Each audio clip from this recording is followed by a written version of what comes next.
So what does double-blind testing do? We think it minimizes human influence.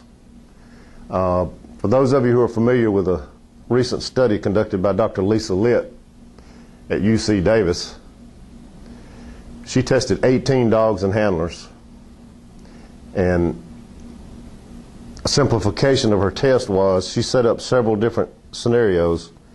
These were explosives dogs and narcotics detection dogs. She set up several different scenarios, and in one of the scenarios she placed a red piece of construction paper, and she told all these handlers there is a hide behind this red piece of construction paper, when in actuality there were no hides. Uniformly, these 18 teams alerted at that piece of construction paper. Now, there's of course things we can discuss about the number of teams that she tested is not enough to represent a statistical average, and I'll grant that.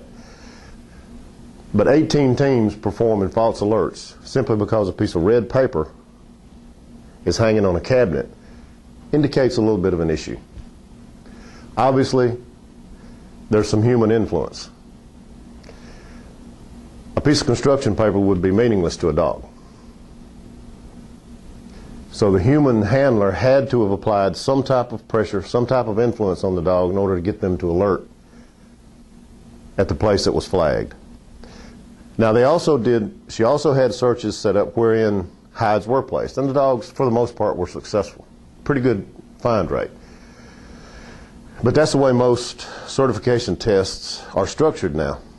You walk into a search scenario, your instructions are, there are 3 hides, you must find all 3. We believe you should remove that. You don't need to know how many hides. You also don't need to know if hides are even present. If you can't use your dog to reliably search an area such as this room and make the statement, nothing is there, then there's some kind of issues that you need to address. Your dog needs to be able to find it if it's there, also rule out its presence if it's not there.